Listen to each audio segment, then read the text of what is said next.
कर सकते, कोई बेटी है वो भी कर सकती है, कोई शादीशुदा है वो भी कर सकती है, कोई लड़का है वो कर सकता है, कोई बूढ़ा व्यक्ति है वो कर सकता है। पशुपति व्रत, हम पशुपति अस्त्र नहीं ला सकते, हम पशुपति योग नहीं कर सकते, पर पशुपति व्रत को हम कर सकते हैं। उस व्रत का नियम ये रहता है, 5 सोमवार का व्रत होता है। आज के जमाने में तो महाराज हम उस पशुपति व्रत को भी इतना लंबा चौड़ा बता दिए। एक दिन पहले नहाओ तो वहाँ जाओ, तो नदी नहाने जाओ तो वहाँ से ये लाओ, तो वो करो, तो ऐसा ढोंग प्रपंच से भगवान कभी प्रसन्न नहीं हुआ। फिर याद रख लो, पशुपति व्रत का जो वर्णन है सीधा सीधा 5 सोमवार का व्रत होता है। जिस मंदिर में पहला सोमवार करोगे उसी मंदिर में 5 सोमवार करना है।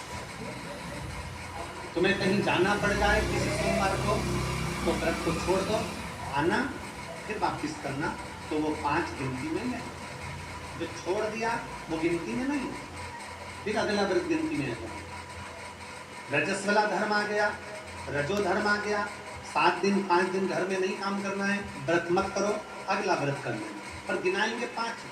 जैसे पहला व्रत कर लिया, दूसरा व्रत कर लिया, तीसरे व्रत में कहीं जाना पड़ गया या रजस्वला धर्म आ गया या कहीं जाना पड़ा, तुम नहीं कर पाए, तो वो तीसरा व्रत छोड़ लो, फिर वापिस आओ, जब तीसरा व्रत करो, फिर तीसरा व्रत करो, फिर चौथा, फिर 5। प्रत्येक व्रत में पूजा की थाली लगाइए भगवान शंकर की, जल लीजिए, शिव जी के मंदिर जाओ, शंकर जी का पूजा अर्चना सुबह कर दो, पूजा अर्चना कर कर जो पूजा की थाली है वो वापिस घर पर लाकर उसको ढाक कर रख दो। शाम को घर में प्रसाद बनाना है, बाजार से खरीदा हुआ प्रसाद लेकर नहीं जाना।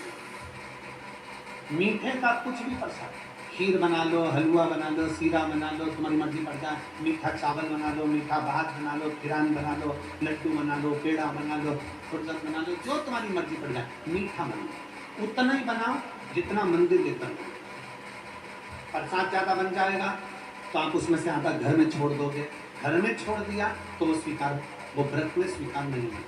जितना कढ़ाई में बना है, जितना भगोनी में बना है, वो पूरा की पूरा मंदिर जाना चाहिए, इसलिए उतना ही बनाओ जितना मंदिर लेकर जाना।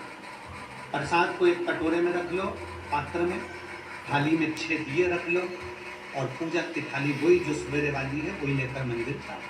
शाम के समय पर 6 दिए मंदिर में, जहाँ शंकर जी हैं उनके सामने जमीन पर 6 दिए रख लो। प्रसाद के 3 हिस्से, कोई कागज ले गए हो, दोना ले गए हो, प्लेट ले गए हो, तो 3 हिस्से कर दो। भगवान के 6 दिए जो नीचे रखे हैं उसमें से 5 दियों को जला दीजिए, 5 दिया प्रज्वलित कर दो। 5 दिया प्रज्वलित करने के बाद भगवान की पूजन अर्चना कर लो। 6ठे नंबर का दिया जो जलाया नहीं है, बाबा से विनय कर कर पूजा की थाली लेकर अपने घर को चल दो। घर के अंदर जब प्रवेश करो, घर के अंदर जब आओ, सीधे हाथ अपना राइट हैंड घर के बाहर अपने सीधे हाथ की ओर बैठ जाओ, अंदर मत जाना, घर के बाहर बैठ जाओ, घर की ओर मुख कर दो। सीधे हाथ की ओर बैठकर वहीं पर जो 6ठे नंबर का दिया है वो प्रज्वलित कर दो, जला दो।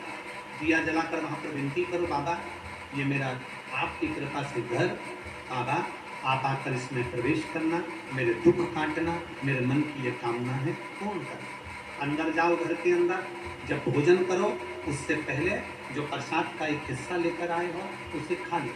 अपने प्रसाद के हिस्से में से कोई बच्चों को, कोई पति को, कोई बूढ़ों को, कोई किसी को भी उस प्रसाद के हिस्से में से मत दो। वो प्रसाद केवल तुम्हें खाना है, उसके बाद भोजन करो। जो भी आप भोजन करते हैं वो भोजन करें। इसी तरह से 5 व्रत पूर्ण करना है। 5वां सोमवार का व्रत होगा, शाम के समय जब जाओगे तो एक श्रीफल, कोई भेंट और 108 या तो चावल के दाने, मूंग या फिर फूल की पत्ती, कोई बेलपत्र, 108 कोई भी सामग्री शंकर जी को श्रीफल के साथ में धीरे धीरे कर चढ़ा देना है, अपनी कामना करना है। पूजन जैसे करते थे वैसे ही करना है। प्रसाद के वही 3 हिस्से, वही 6 दिए, सब वही की वही करना है। और 6ठा व्रत, 5वां व्रत पूर्ण हो जाए, बाबा को विनय करो, बाबा आज मेरा व्रत पूर्ण हो गया, मेरी झोली खुशियों से भर देना बाबा, आप कृपा कर देना, और अपने घर को बड़े आनंद के साथ 5 व्रत पूर्ण करिए। आप पशुपति अस्त्र नहीं धारण कर सकते, आप पाशुपत्य योग नहीं कर सकते।